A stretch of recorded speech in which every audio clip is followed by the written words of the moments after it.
NCT পরিচালনায় বিদেশি প্রতিষ্ঠানের সাথে চুক্তি বাতিলের দাবিতে আবারও অনির্দিষ্টকালের সর্বাত্মক ধর্মঘট শুরু করেছেন চট্টগ্রাম বন্দর শ্রমিক কর্মচারীরা।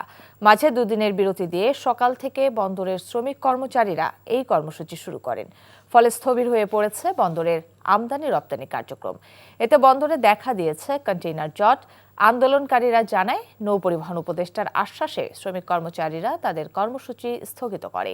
কিন্তু বন্দর কর্তৃপক্ষ আন্দোলনকারীদের বিরুদ্ধে শাস্তিমূলক ব্যবস্থা নেয় আজ থেকে আবারও অনির্দিষ্টকালের ধর্মঘট শুরু করেছেন তারা। পাশাপাশি চট্টগ্রাম বন্দরের চেয়ারম্যানের পদত্যাগের দাবি তুলেছেন আন্দোলনকারীরা। এই মুহূর্তে চট্টগ্রাম বন্দরে আছেন আমাদের সিনিয়র করেসপন্ডেন্ট আরিজ আহমেদ। সরাসরি যাচ্ছি তার কাছে। আরিজ, বন্দরের পরিস্থিতি কেমন দেখছেন, আর এই কর্মসূচি নিয়ে ধর্মঘটের নেতারা এবং বন্দর কর্তৃপক্ষ কি বলছে?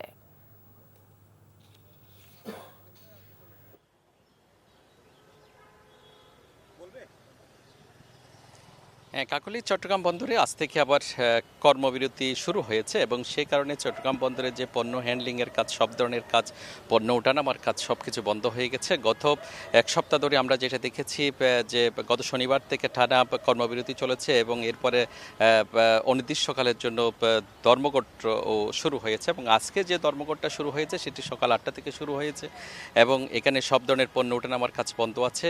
ইতিমধ্যে আপনি জানেন যে প্রায় 19টি যে বেসরকারি কন্টেইনার ডিপো আছে সেখানে প্রায় 13,000 রপ্তানি পণ্য সেখানে জট হয়েছে এবং যে সাগরে প্রায় 18টি জাহাজ এখনো পর্যন্ত ভাসমান আছে এবং জেটিতে আছে প্রায় 10টি জাহাজ।